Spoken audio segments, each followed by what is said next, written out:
Akimbo69 was interviewed by ARMWRESTLING Mishrin YouTube channel, and he mentioned that the last time he went to East versus West, he met with Auden Larratt and his family, and in fact now they are great friends, and they've also invited him over to Canada to have a collaboration with them, which we are going to see soon in the future. Akimbo also mentioned that had Auden Larratt accepted his Supermatch challenge, he would have lost to Akimbo without much trouble. He believes that he's right now, and also back when he challenged Auden, he was way too much for Auden, and that match would have been completely one-sided, which is kind of surprising to hear because he is much smaller than Auden. Auden is around 100 kilos and Akimbo is barely 75, I guess, but he has been arm wrestling at a higher level.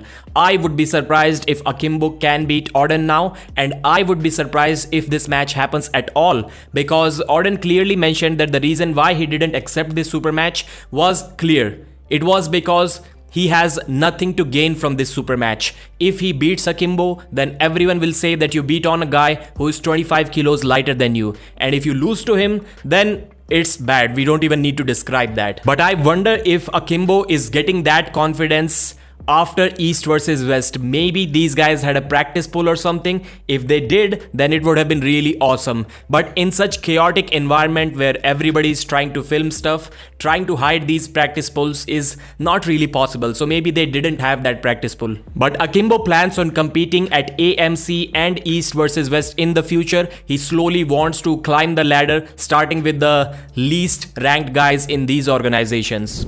So when Kamil Jablonski started saying that Vitaly Lalitin is not only avoiding his messages, but he's also avoiding his left arm, soon out of nowhere Vitaly has uploaded a video, and that too in English, accepting Kamil Jablonski's challenge for the main event of King of the Table 11. Hello Kamil, I saved your video.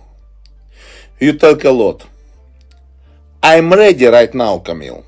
Let's go.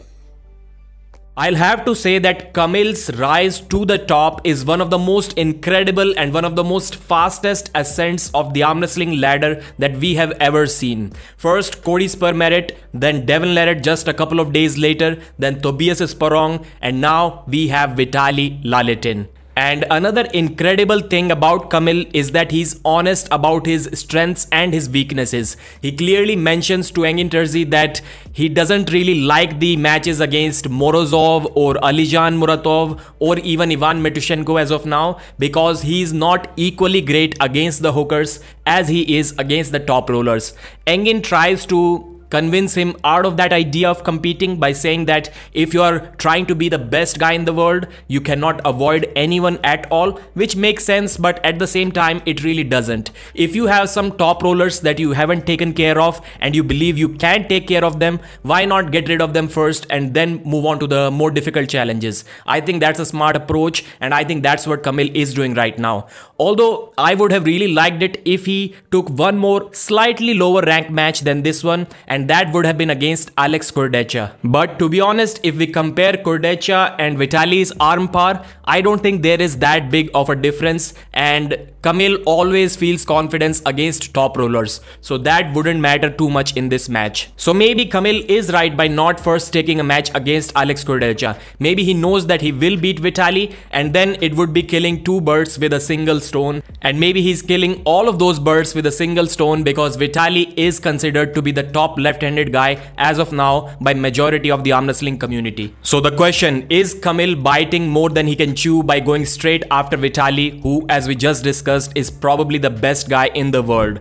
Well, Kamil thinks that Vitaly better have a much stronger arm than Tobias Sporrong, otherwise his arm is going to go down, because Kamil doesn't really care about his top roll ability, and that's how Engin and some others believe Vitaly was able to beat Tobias, not because of pure arm strength, but mostly because of hand strength, which isn't going to matter against Kamil. Both Devon and Engin have given their opinions about this match, and they both somewhat believe that Kamil is the favorite and he will win this super match. But we will have to see. I personally think that Vitaly's arm power is just enough to defeat Kamil Jablonski. But that match is going to be the most difficult match that Vitaly has had in the recent times for sure. Meanwhile, Artem Morozov seems to be working on some new movements with his new coach as we speak. In the recent video, he's working on what looks like a defensive low hand top roll.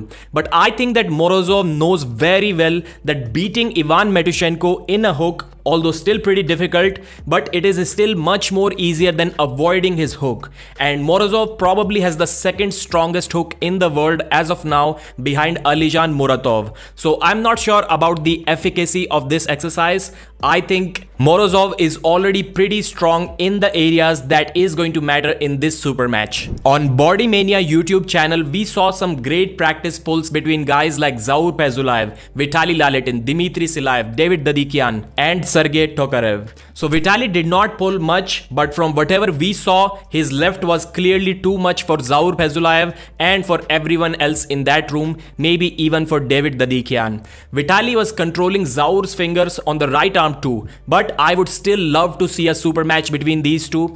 I think since Zaur's injury, he has recovered enough so as to give Vitaly a good match on the right arm. I don't think it will be as easy for Vitaly in an upcoming super match, if it happens, as easy as it was for him to defeat Zaur in the recent AMC tournaments. And we got even more confirmation about Denis Cyplenkov's current shape and his current level not being that high after we saw Zaur control Dadikyan and also Sergey Tokarev like they aren't even arm wrestlers. It looked so easy for Zaur, and both of these guys have given Denis some tough time in the past. Yes, Denis always beats them even in the practice pulls, but usually it is after tiring them out with a defensive style of arm wrestling. And this was not the case with Zaur at all. He just flash pinned both of them.